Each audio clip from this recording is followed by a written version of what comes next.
up, nerds? This is going to be a quick video on me building a custom sway bar, because if you guys listened to our last video, you probably heard me bitching and complaining about how I was not able to utilize all of the angle my angle kit has to offer because my wheel was hitting my sway bar. So this is an OEM Plus bar. It's an M3 upgrade. I think it's like a 32 mil. But you guys can see the angle that the bar comes out from the chassis is obviously too much. We want to try and run one nice and tight against the frame rail here so that we can hopefully utilize all the angle that this FDF kit has to offer. So thanks to our homies at FDF. Got 10-inch blades, these spline Johnnies that we're going to use, some oil embedded bushings. I'll give you guys the McMaster car part number for these. Thankfully, FDF provided me with not only the part number for this, but got me all sorted with the goodies I need to make my sway bar. We got some DOM tubing. Whoop. Oh, there we go. Up there. Happens to be the right size that I need. The last thing I need to source is just some CHROMALLY bar for the sway bar portion. But we're going to start taking some measurements. I'm going to rip the factory bar off real quick and hop to it. Hopefully this teaches you guys something or you learn something. Maybe specifically for E46 gives you some ideas of what you can do. So let's chop to it.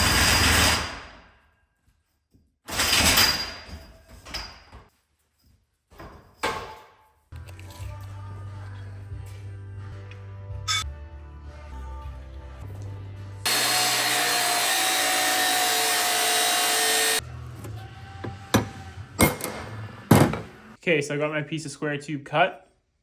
I've marked center.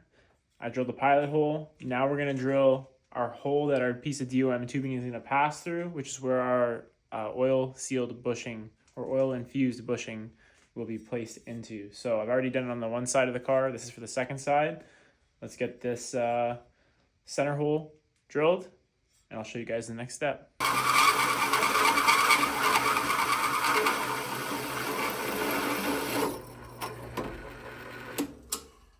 Center hole drilled where the DOM is going to pass through. I'm going to drill my holes where this is going to slide over the OEM sway bar studs. I'll show you guys what I'm talking about. Up here, you can see I've already got this one tacked in and it's bolted into the OEM sway bar location. Nice and centered with this guy here. We're going to curve it here, make a nice cut, make it look aesthetically pleasing, get rid of unneeded material. That way we can also access the nuts on this bad boy.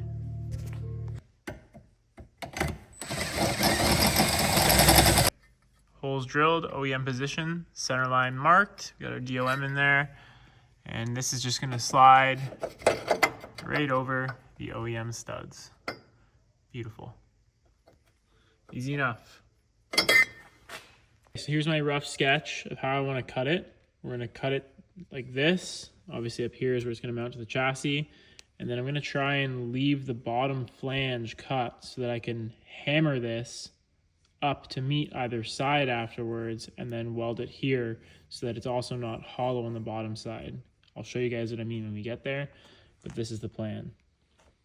Okay, so I've cut it out, and what I'm going to do is I'm going to heat these guys up and hammer the flanges up and around and weld them in there, grind the weld smooth. That'll strengthen it a bit and should still give us the access we need to get at this. Okay, so got this one bent up and tacked. Gonna fully weld it now, and this is what it looks like before I bend it. Just a simple cut. So I'm gonna heat it, hammer it down, tack it, and then we're gonna burn both of these in so that it's fully structured. Keep on keeping on.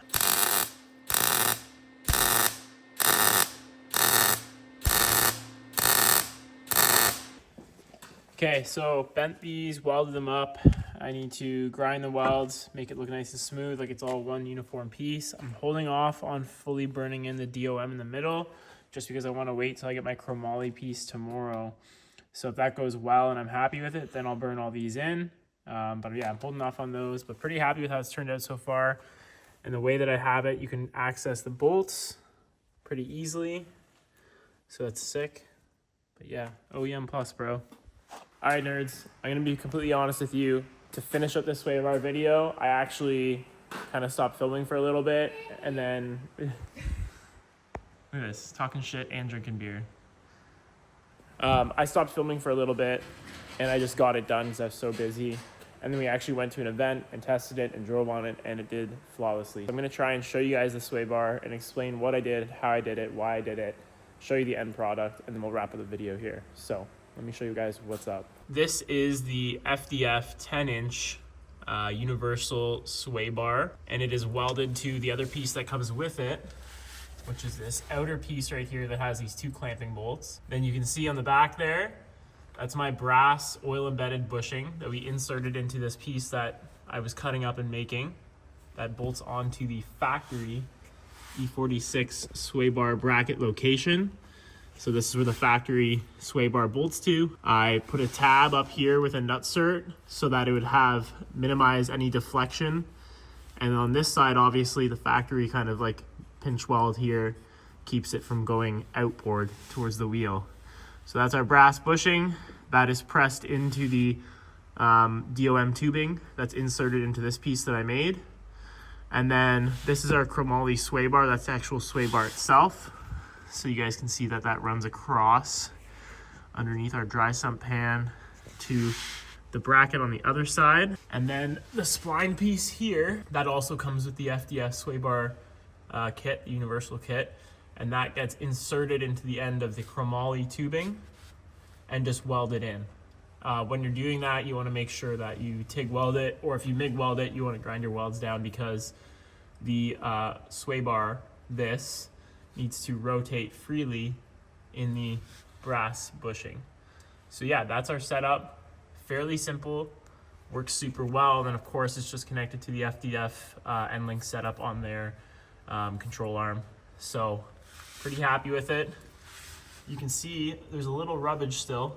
Hey, future Liam coming at you here. Just want to make a quick clarification on the sway bar rubbing. So yes, this is our new sway bar and it was rubbing, but with that being said, our old OEM style sway bar, we were only able to utilize about 70% of our angle, whereas now with the new sway bar, we can utilize all the FDF angle kit. There's just a little bit of rubbing at full lock. With that being said, we can mitigate it with a spacer or something like that. So we're all dialed, and this is just part of testing on race car stuff. Custom parts, denial and error, baby. Back to the video. So there's definitely some improvements that I can still make on this. This is V1. I probably will end up building another one of these to have more clearance. But the nice part is that we've got the sway bar and all that setup done. So we can just get another blade in one of these and improve it even more. I'm pretty stoked on how it held up. We did 2 days of full drifting at Drift Nirvana on it, and 0 issues. Any questions with this, you guys can comment below in the video if you want to know or see how I did something specifically. If you're like an E46 guy and you want to know like something chassis specific, how I did it, just drop a comment and I'll do the best I can answer them. You guys can see when I'm taking this shot up top there, that's a little bracket with an M6 bolt in it and a rib nut into the frame where the factory sway bar would go. Thanks for watching the video, guys. I hope you enjoyed it. Like I said, it kind of applies to any car in terms of like the making of the sway bar and using the universal spline kit, but obviously specifically for me in this video, it was 2D46. But just to give you guys an idea, there's other options you guys can do. So you can see, obviously I'm running a sway bar still where it's mounted on the underside of the frame rail. I've seen dudes make a structure on like S chassis and stuff where they actually mount the sway bar kind of somewhere up here in front of the engine and it goes down to the top of the control arm. Obviously it's all chassis specific, but if you have the ability to get a kit and then go to your local metal supplier and get some CHROMALLY and DOM, it's really not that hard of a job to do, and you can get it exactly how you like it. So we'll put the link in the bio below for the FDF sway bar kit and any information that is useful for you guys. Thanks for watching. Catch you guys in the next one.